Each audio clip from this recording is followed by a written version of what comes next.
Judas y los soldados. La madera de la cruz.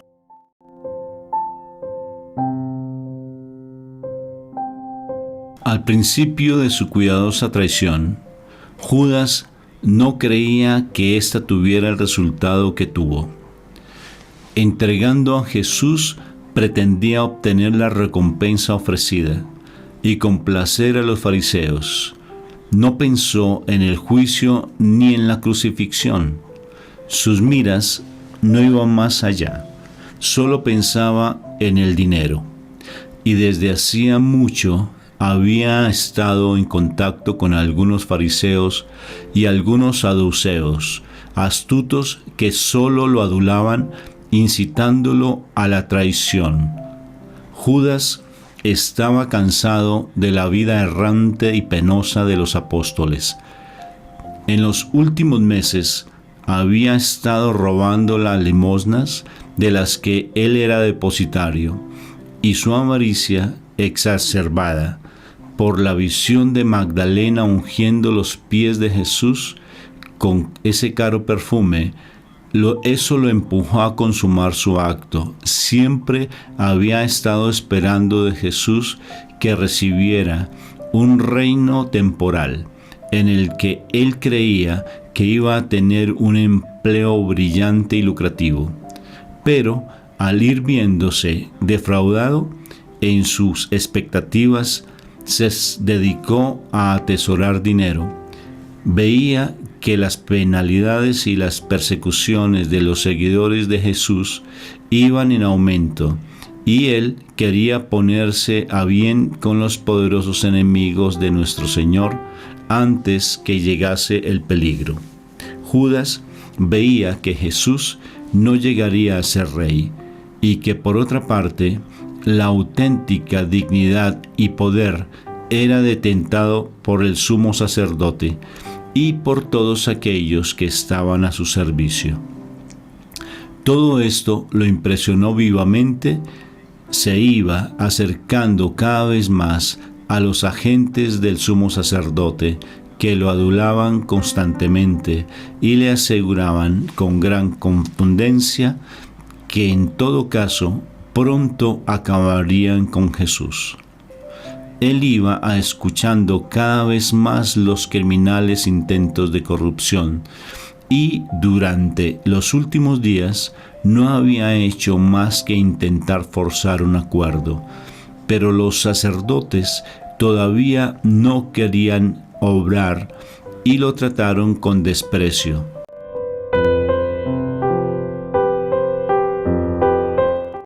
Decían que faltaba poco para la fiesta y que esto causaría el desorden y tumulto. Solo el Sanedrín prestó alguna atención a las proposiciones de Judas. Tras la sacrílega recepción del sacramento, Satanás se apoderó de él y salió a concluir su crimen. Buscó primero a los negociadores, que hasta entonces lo habían lisonjeado y lo acogieron con fingida amistad. Vinieron después otros, entre los cuales estaba Caifás y Anás, pero este último lo trató con considerable altivez y mofa. Andaban indecisos y no estaban seguros del éxito, porque no se fiaban de Judas. Cada uno tenía una opinión diferente, y lo primero que preguntaron a Judas fue: ¿podemos agarrarlo? ¿No tiene hombres armados consigo? Y el traidor respondió: no, está solo, con sus 11 discípulos. Él está descorazonado, y los 11 son hombres cobardes. Les urgió apresar a Jesús. Les dijo que era entonces o nunca, que en otra ocasión tal vez no pudiera entregarlo, y que ya no volvería a formar parte de sus seguidores.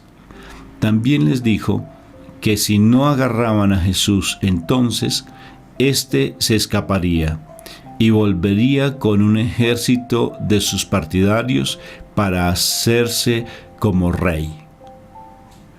Estas palabras de Judas produjeron su efecto. Sus propuestas fueron aceptadas por él y recibió el precio de su traición, 30 monedas de plata. Judas, por su lenguaje y su comentario, se dio cuenta de que los sacerdotes lo despreciaban. Así que, llevado por su orgullo, quiso devolverles el dinero para que lo ofrecieran en el templo, a fin de parecer a sus ojos como un hombre justo y desinteresado. Pero ellos rechazaron su propuesta porque era dinero de sangre y no podía ofrecerse ante el templo. Judas vio hasta qué punto lo despreciaban y consiguió hacia ellos un profundo resentimiento. No esperaba recoger tan amargo fruto de su traición, aún de consumir ese deseo que él tenía, pero se había comprometido tanto con esos hombres que estaban en sus manos y no podía librarse de ellos. Lo estuvieron vigilando y no le daban ninguna forma de salir hasta que les explicó paso por paso lo que tenían que hacer para hacerse con Jesús. 3 fariseos fueron con él cuando bajó a una sala donde estaban los soldados del templo, que no eran solo judíos, sino de todas las naciones. Cuando todo estuvo preparado y se hubo reunido el suficiente número de soldados, Judas corrió hacia el cenáculo, acompañado de un servidor de los fariseos, para ver si Jesús estaba todavía allí. De haber estado, sería fácil haberlo agarrado cerrando todas las puertas. Una vez hecha la comprobación, debía mandarles la información con un mensajero. Poco antes de que Judas recibiese el precio de su traición, un fariseo había salido mandando 7 esclavos a buscar madera para preparar la cruz de Jesús, porque en caso de que fuera juzgado al día siguiente, no daría tiempo a hacerlo, a causa del principio de la Pascua. Agarraron la madera con 1/4 de legua de allí, de un lugar donde había gran cantidad de madera perteneciente al templo. Luego la llevaron a una plaza detrás del tribunal de Caifás. La cruz fue construida de un modo especial, bien fuera porque querían burlarse de su dignidad de rey, o bien por una casualidad aparente. Se componía de 5 piezas, sin contar la inscripción. Vi otras muchas cosas relativas a la cruz, y se me permitió comprender y conocer otras muchas circunstancias relacionadas con ello, pero todo se me ha olvidado. Judas volvió diciendo que Jesús no estaba en el cenáculo, pero seguro que debía de estar en el monte de los Olivos. Pidió que enviaran con él una pequeña partida de soldados por miedo a que los discípulos alarmados iniciasen una revuelta. 300 hombres debían ocupar las puertas y las calles de Ofel, la parte de la ciudad situada al sur del templo y del valle del Nilo, hasta la casa de Anás y lo alto de Sión, a fin de actuar como refuerzos de ser necesario, pues se decía que todos en el pueblo de Ofel eran seguidores de Jesús. El traidor les dijo también que tuviesen cuidado de no dejarlo escapar, pues con medios misteriosos había desaparecido muchas veces en el monte, volviéndose invisible a los ojos de los que lo acompañaban. Los sacerdotes le contestaron que si alguna vez caía en sus manos, ellos se encargarían de no dejarlo ir. Judas se puso de acuerdo con los que lo iban a acompañar. Él entraría en el huerto delante de ellos, se acercaría a Jesús y como amigo y discípulo que era de él, lo saludaría con un beso. Entonces los soldados debían presentarse y prenderlo. Los soldados tenían orden de mantenerse cerca de Judas, vigilarlo estrechamente y no dejarlo ir hasta que lo agarraran al Señor Jesús, puesto que había recibido su recompensa y temían que se escapase con el dinero. Y después de todo, Jesús no fuese arrestado, o que apresaran a otro en su lugar. El grupo de hombres escogidos para acompañar a Judas se componía de 20 soldados de la guardia del templo y de otros que estaban a las órdenes de Anás y Caifás. Iban ataviados de forma muy parecida a los soldados romanos, pero estos tenían largas barbas. Los 20 llevaban espadas. Además, algunos tenían picas y llevaban palos con linternas y antorchas, pero cuando emprendieron la marcha no encendieron más que una. Al principio habían intentado que Judas llevase una escolta más numerosa, pero él dijo que eso lo descubriría fácilmente, porque en el Monte de los Olivos se dominaba todo el valle.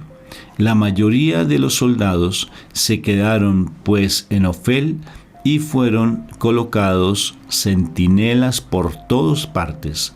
Judas se marchó con los 20 soldados, pero fue seguido a cierta distancia de 4 esbirros de la peor calaña, que llevaban cordeles y cadenas. Detrás de estos venían los 6 agentes con los que Judas había tratado desde el principio. Los soldados se mostraron amistosos con Judas hasta llegar al lugar donde se separa el huerto de los olivos del de Getsemaní. Una vez allí, se negaron a que siguiera solo y lo trataron con dureza e insolencia.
El prendimiento de Jesús.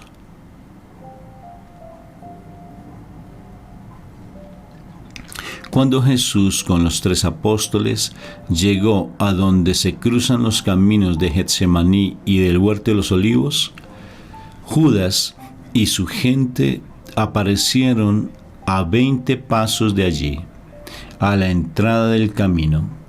Hubo una discusión entre Judas y los soldados, puesto que él quería que se apartasen de él para poder acercarse a Jesús como amigo, a fin de que no pareciese que iba con ellos. Pero los soldados le dijeron con rudeza: ni hablar, amigo. No te escurrirás de nosotros y mucho menos de nuestras manos hasta que tengamos al Galileo.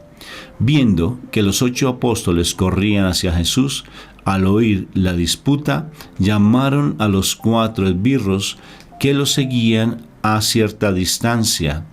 Cuando Jesús y los 3 apóstoles vieron a la luz de la antorcha aquella tropa de gente armada, Pedro quiso echarlos de allí por la fuerza y dijo: Señor, nuestros compañeros están cerca de aquí, ataquemos a los soldados. Pero Jesús le dijo que se mantuviese tranquilo y retrocedió a algunos pasos. 4 de los discípulos salieron en ese momento del huerto de Getsemaní y preguntaron qué era lo que estaba pasando. Judas quiso contestarles y despistarlos, contándoles cualquier cosa. Pero los soldados se lo impidieron. Estos 4 discípulos eran Santiago el menor, Felipe, Tomás y Natanael. Este último era hijo del anciano Simeón, y junto con algunos otros enviados por los amigos de Jesucristo para saber noticias de él, se había encontrado en Getsemaní con los 8 apóstoles. Otros discípulos andaban por aquí y por allá, buscando y observando, y listos para oír si era el caso.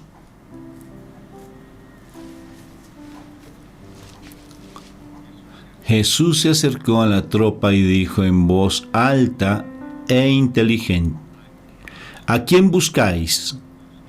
Los jefes de los soldados respondieron: a Jesús de Nazaret. Soy yo, replicó Jesús. Apenas había pronunciado estas palabras cuando los soldados cayeron al suelo como atacados de una apoplejía. Judas, que estaba todavía junto a ellos, se sorprendió e hizo ademán de acercarse a Jesús. Nuestro Señor le tendió la mano y le dijo: Amigo mío, ¿a qué has venido? Y Judas, balbuceando, le habló de un asunto que le habían encargado. Jesús le respondió algo parecido a: más te valdría no haber nacido. Pero no recuerdo las palabras exactas. Mientras tanto, los soldados se habían puesto de pie y se acercaron a Jesús esperando el beso del traidor, que sería la señal para que ellos reconocieran al Nazareno. Pedro y los demás discípulos rodearon a Judas y le llamaron traidor y ladrón. Él intentó defenderse con toda clase de mentiras, pero no le sirvió de nada, porque los soldados lo defendían contra los apóstoles y con su actitud dejaban claro la verdad. Jesús preguntó por segunda vez: ¿A quién buscáis? Ellos volvieron a responderle: a Jesús de Nazaret. Soy yo, ya os les he dicho, soy yo a quienes buscáis. Dejad a estos que sigan su camino. A estas palabras, los soldados cayeron por segunda vez, con convulsiones semejantes a las de la epilepsia, y Judas fue rodeado de nuevo por los apóstoles, exasperados contra él. Jesús les dijo a los soldados: levantaos, y ellos lo hicieron. Al principio, mudos de terror. Cuando recuperaron el habla, conminaron a Judas a que les diera la señal convenida, pues tenían orden de agarrar a aquel a quien él besara. Entonces Judas se acercó a Jesús y le dio un beso diciendo: Maestro, yo te saludo. Jesús le dijo: Judas, ¿vendes al Hijo del Hombre con un beso? Entonces los soldados rodearon inmediatamente a Jesús, y los esbirros que se habían acercado lo sujetaron. Judas quiso huir, pero los apóstoles no se lo permitieron. Se abalanzaron sobre los soldados gritando: «Maestro, ¿debemos atacarlos con la espada?». Pedro, más impetuoso que los demás, agarró la suya y, sin esperar la respuesta de Jesús, se lanzó contra Malco, criado del sumo sacerdote, que intentaba apartar a los apóstoles, y le cortó la oreja derecha. Malco cayó al suelo y siguió un gran tumulto.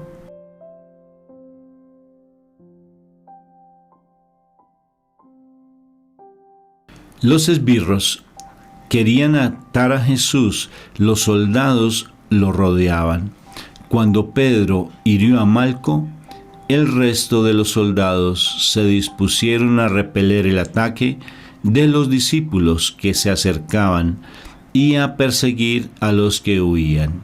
4 discípulos aparecieron a lo lejos y parecían dispuestos a intervenir, pero los soldados estaban todavía aterrorizados por su última caída y no se atrevían a alejarse ni dejar a Jesús sin un cierto número de hombres que lo vigilaran. Judas, que había huido tan pronto como dio el beso de traidor, fue detenido a poca distancia por algunos discípulos que le llenaron de insultos y de reproches. Pero los 6 fariseos que venían detrás lo liberaron y él escapó mientras los 4 esbirros se ocupaban de atar a nuestro Señor. En cuanto Pedro atacó a Malco, Jesús le había dicho enseguida: «Guarda tu espada en la vaina, pues el que empuña la espada, por la espada perecerá». Cristo, que no puedo yo pedirle a Dios Padre que me mande una legión de ángeles para que se cumplan las profecías, es importante que se haga lo que está dicho, porque de lo contrario no se cumpliría. Déjame curar a este hombre. Y acercándose a Malco, tocó su oreja, rezó y se restituyó. Los soldados estaban a su alrededor con los esbirros y los 6 fariseos, quienes, lejos de conmoverse con el milagro, seguían insultándolo, diciéndole a la tropa: «Es un enviado del diablo». La oreja parecía cortada por su brujería, y por sus mismas artimañas ahora parece pegada de nuevo. Entonces Jesús, dirigiéndose a ellos, les dijo: «Habéis venido a agarrarme como un asesino, con armas y palos. Todos los días he estado predicando en el templo y no me han agarrado. Pero esta es la hora de ustedes. El poder de las tinieblas ha llegado». Los fariseos mandaron que lo atasen todavía más fuerte y se burlaban de él diciéndole: «No has podido vencernos con tus hechizos». Jesús contestó: «Pero no recuerdo sus palabras». Después de eso, los discípulos huyeron. Los 4 esbirros y los 6 fariseos no cayeron cuando los soldados fueron afectados por el ataque, porque, como luego me fue revelado, estaban totalmente entregados al poder de Satanás, lo mismo que Judas, que tampoco cayó, aunque estaba al lado de los soldados. Todos los que cayeron y se levantaron llegaron a convertirse después en cristianos. Estos soldados solo habían rodeado a Jesús, pero no le habían puesto las manos encima. Malco se convirtió instantáneamente tras su curación y durante la pasión sirvió de mensajero entre María y los otros amigos de nuestro Señor. Los esbirros ataron a Jesús con la brutalidad de un verdugo. Eran paganos y de los más bajos que puede imaginarse. Eran pequeños, robustos y muy ágiles. Por el color de su piel y su complexión, parecían como esclavos egipcios. Llevaban el cuello, los brazos y las piernas desnudas. Ataron a Jesús las manos sobre el pecho con cuerdas nuevas y muy duras. Le ataron el puño derecho bajo el codo izquierdo y el puño izquierdo debajo del codo derecho. Alrededor de la cintura le pusieron una especie de cinturón con puntas de hierro, al cual le fijaron las manos con ramas de sauce. Al cuello le pusieron una especie de collar de puntas, del cual salían 2 correas que se cruzaban sobre el pecho como una estola e iban sujetas al cinturón. De este salían 4 cuerdas, con las cuales tiraban al Señor de un lado y de otro, de la manera más cruel. Todas las cuerdas eran nuevas, y yo creo que fueron compradas por los fariseos cuando acordaron arrestar a Jesús.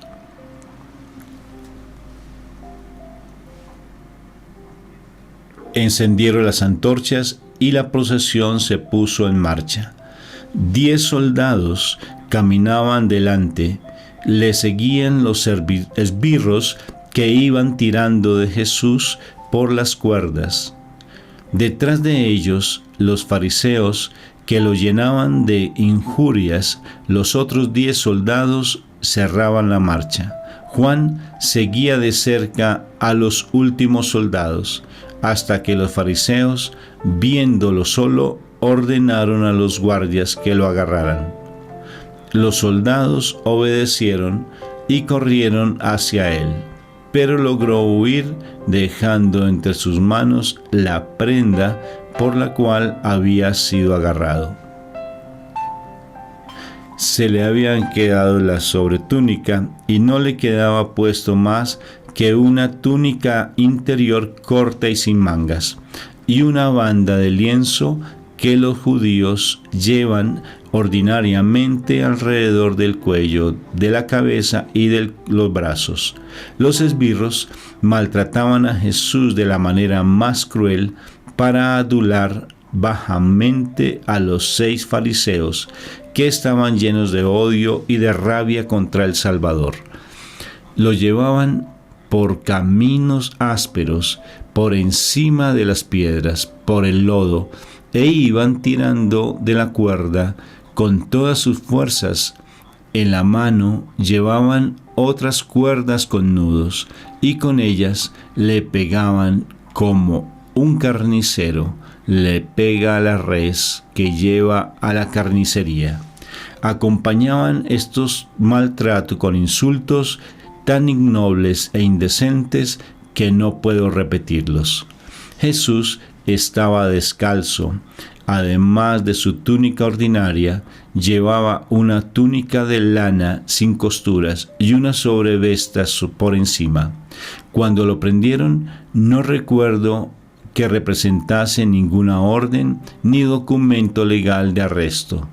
Lo trataron como a una persona fuera de la ley. La comitiva avanzaba a buen paso cuando abandonaron el camino que queda entre el huerto de los olivos y el de Getsemaní. Torcieron a la derecha y pronto alcanzaron el puente sobre el torrente Cedrón.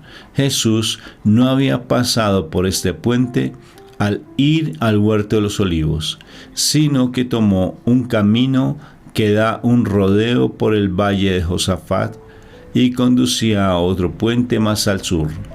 El de Cedrón era muy largo, porque se extendía más allá de la ensenada del torrente a causa de la desigualdad del terreno.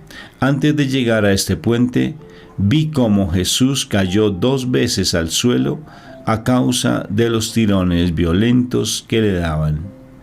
Pero cuando llegaron a la mitad del puente, dieron rienda suelta a todos sus ímpetus, y me di cuenta de cómo lo atropellaban y lo empujaban desde allí al agua, diciéndole que saciara su sed.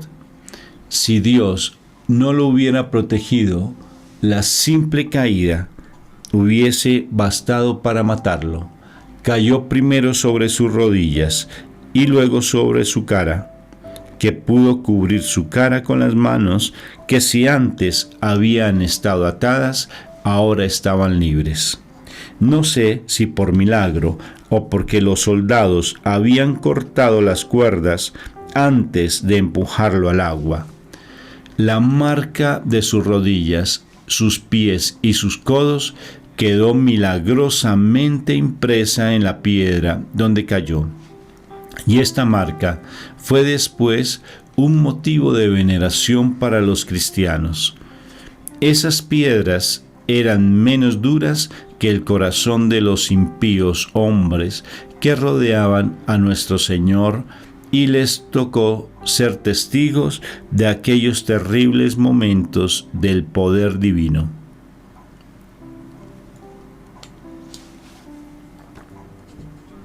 No había visto ver a Jesús ni siquiera tomar un trago de agua, porque tuvo bastante sed en el huerto de los olivos, pero sí bebió entonces agua del Cedrón cuando lo arrojaron en él. Y entonces lo oí repetir estas proféticas palabras de los salmos que dicen: en el camino beberá agua del torrente. Los esbirros sujetaban siempre los cabos de las cuerdas con las que Jesús estaba atado.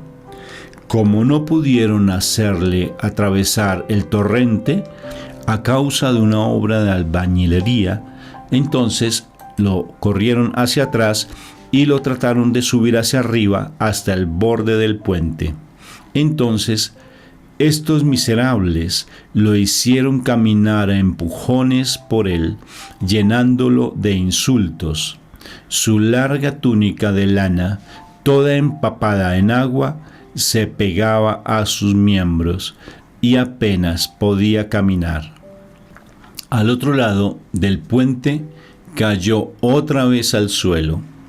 Lo levantaron con violencia, pegándole con las cuerdas, y ataron a su cintura los bordes de su túnica mojada en medio de los insultos más infames. No era aún medianoche cuando vi a Jesús al otro lado del Cedrón, arrastrado inhumanamente por los 4 esbirros por un estrecho sendero lleno de piedras, cardos y espinas. Los 6 brutales fariseos caminaban tan cerca de él como podían, pinchándolo constantemente con la punta de sus bastones. Y viendo que los pies desnudos de Jesús eran desgarrados con las piedras o las espinas, exclamaban con cruel ironía: su precursor Juan Bautista no le ha preparado un buen camino. O bien las palabras de Malaquías: enviaré a mi ángel para prepararle el camino. No pueden aplicarse aquí, etc. Y cada burla de ellos era como un estímulo para los esbirros, que incrementaban entonces su crueldad, sus golpes. Los enemigos de Jesús vieron, sin embargo, que algunas personas iban apareciendo a la distancia, pues muchos discípulos se habían juntado al enterarse de que su maestro había sido arrestado y querían saber qué iba a pasar con él. Ver a esa gente hacía sentir incómodos a los fariseos, que, temiendo algún ataque para intentar rescatar a Jesús, dieron gritos para que les enviasen refuerzos. Vi salir de la puerta situada al sur del templo unos 50 soldados, portando antorchas que al parecer, dispuestos a todos, estaban allí. El comportamiento de ellos era ofensivo. Llegaban dando grandes gritos, tanto para anunciar que se acudían, y de igual manera también se daban gritos de júbilo por haber logrado capturar a Jesús. Cuando se encontraron, dieron ese apoyo a todos los soldados, y allí vi a Malco y a otros soldados por haberse felicitado por esa expedición, aprovechando esa confusión ocasionada para escaparse al Monte de los Olivos. Cuando esta nueva tropa salió al arrabal de Ofel, por la puerta del sur, vi a los discípulos que se habían juntado a cierta distancia dispersarse, unos hacia un lado, otros hacia otro. La Santísima Virgen y 9 de las santas mujeres, llevadas por su inquietud, fueron directamente al valle de Josafat, acompañadas por Lázaro, Juan, el hijo de Marcos, el hijo de Verónica y el hijo de Simón. Este último se hallaba en Getsemaní con Natanael y los 8 apóstoles, y había huido cuando aparecieron los soldados. Estaba contándole a la Santísima Virgen lo que había pasado, cuando las tropas de refresco se unieron a las que llevaban a Jesús, y ella oyó sus gritos estridentes y vio las luces de las antorchas que portaban. Esa visión fue superior a sus fuerzas, y la Virgen perdió el sentido. Juan la llevó a casa de María, la madre de Marcos. Los 50 soldados eran un destacamento de una tropa de 300 hombres que ocupaba la puerta y las calles de Ofel, pues el traidor Judas había dicho a el sumo sacerdote que los habitantes de Ofel, pobres obreros en su mayoría, eran seguidores de Jesús, y que podía temerse de ellos que intentaran libertarlo. El traidor sabía bien que Jesús había consolado, predicado, socorrido y curado a un gran número de aquellos pobres obreros. La mayoría parte de esa pobre gente, después de Pentecostés, se unieron a la primera comunidad cristiana. Cuando los cristianos se separaron de los judíos y construyeron casas y levantaron tiendas para la comunidad, las situaron entre Ofel y el Monte de los Olivos, y allí vivió San Esteban. Los pacíficos habitantes de Ofel fueron despertados por los gritos de los soldados, salieron de sus casas y corrieron hacia las calles para ver qué era lo que estaba pasando, pero los soldados los empujaban brutalmente hacia sus casas, diciéndoles: Jesús, el malhechor, nuestro falso profeta, ha sido apresado. El sumo sacerdote va a juzgarlo y será crucificado. Al oír esto, no se oían más que gemidos y llantos. Aquella pobre gente, hombres y mujeres, corrían aquí y allá llorando, o se ponían de rodillas con los brazos abiertos y gritaban al cielo recordando la bondad de Jesús. Pero los soldados los empujaban y los hacían entrar a fuerza a sus casas, y no se cansaban de injuriar a Jesús diciendo: ved aquí la prueba de que es un agitador del pueblo. Sin embargo, no se atrevían a proceder con violencia, temiendo una insurrección, y se contentaban con alejar a la gente del camino del que debía seguir Jesús. Mientras tanto, la tropa inhumana que conducía al Salvador se acercaba a la puerta de Ofel, y Jesús se había caído de nuevo y parecía no poder más. Entonces uno de los soldados movido a compasión, dijo a los otros: «Ya veis que este pobre hombre está exhausto y no puede con el peso de las cadenas. Si hemos de conducirlo vivo hasta el sumo sacerdote, aflojadle las manos para que al menos pueda apoyarse cuando caiga». La tropa se paró y los esbirros le aflojaron las cuerdas. Mientras tanto, un soldado compasivo le trajo un poco de agua de una fuente cercana.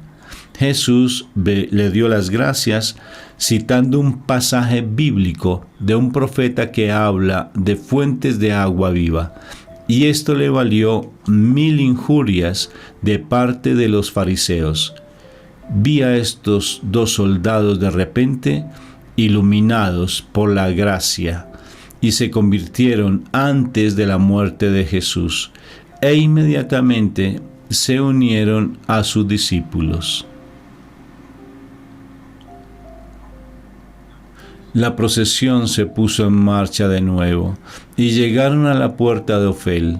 Los soldados apenas podían contener a los hombres y mujeres que se precipitaban por todas partes.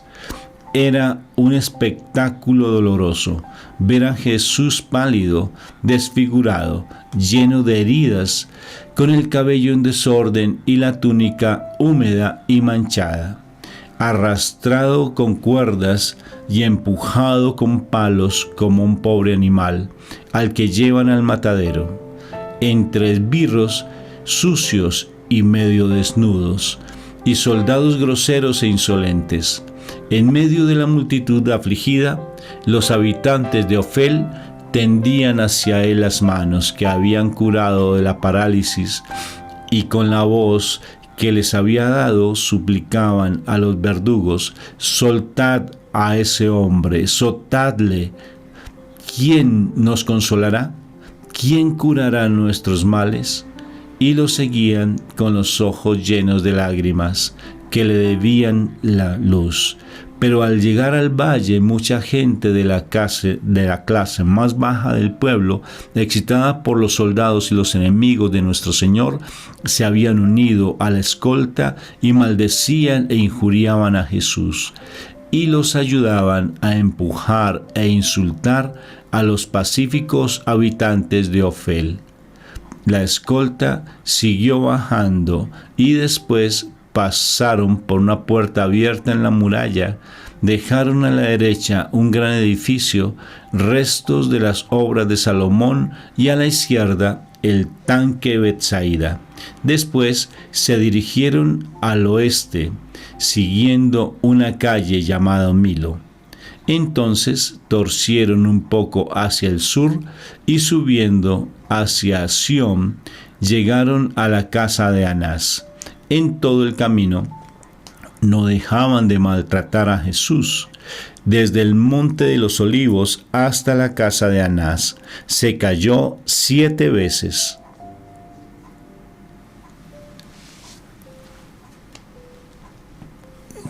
Los vecinos de Ofel, todavía consternados y agobiados por la pena, cuando vieron a la Santísima Virgen que, acompañada por las santas mujeres y algunos amigos, se dirigían a casa de María, la madre de Marcos, situada al pie de la montaña de Sión, redoblaron sus gritos y lamentos, y se apretaron tanto alrededor de María que casi la llevaban en volandas.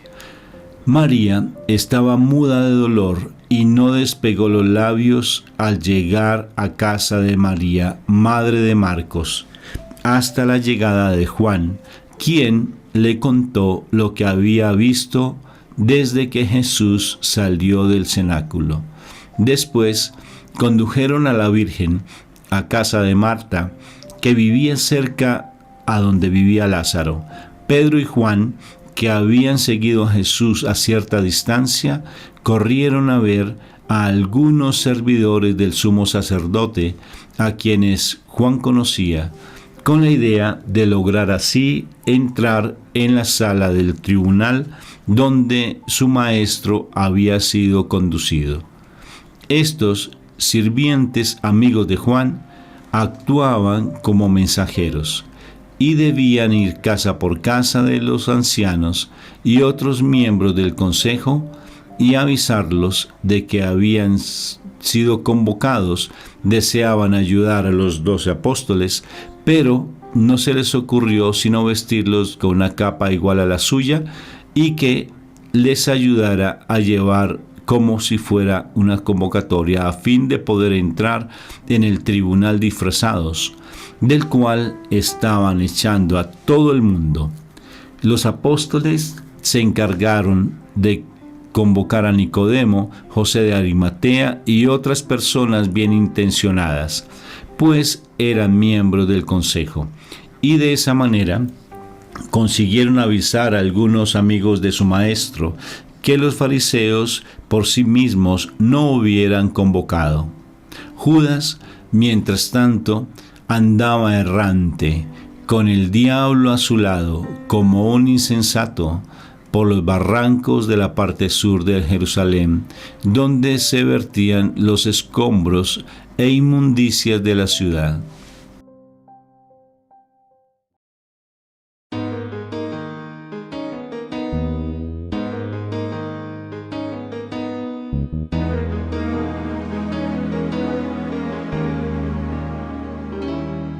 Inaudito que Dios me ame, inaudito que Dios me llame, pero a Dios que me ama y que me llama, tendré que decirle mejor hoy que mañana: Señor, ¿qué quieres que haga? Y Él me responderá: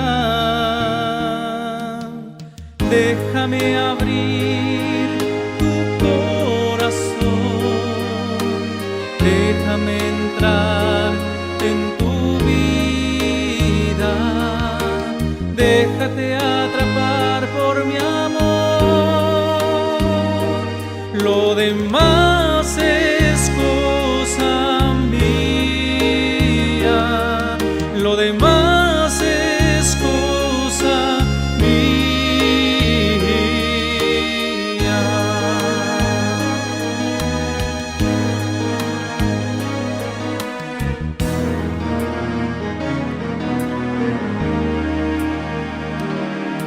Inaudito que Dios me ame, inaudito que Dios me llame, pero a Dios que me ama y que me llama, tendré que decirle mejor hoy que mañana: Señor, ¿qué quieres que haga?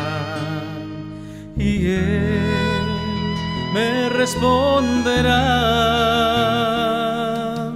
déjame abrir tu corazón, déjame entrar en tu vida, déjate atrapar por mi amor, lo demás es cosa mía, lo demás es cosa mía. Déjame abrir tu corazón, déjame entrar en tu vida, déjate atrapar por mi amor, lo demás es cosa mía, lo demás es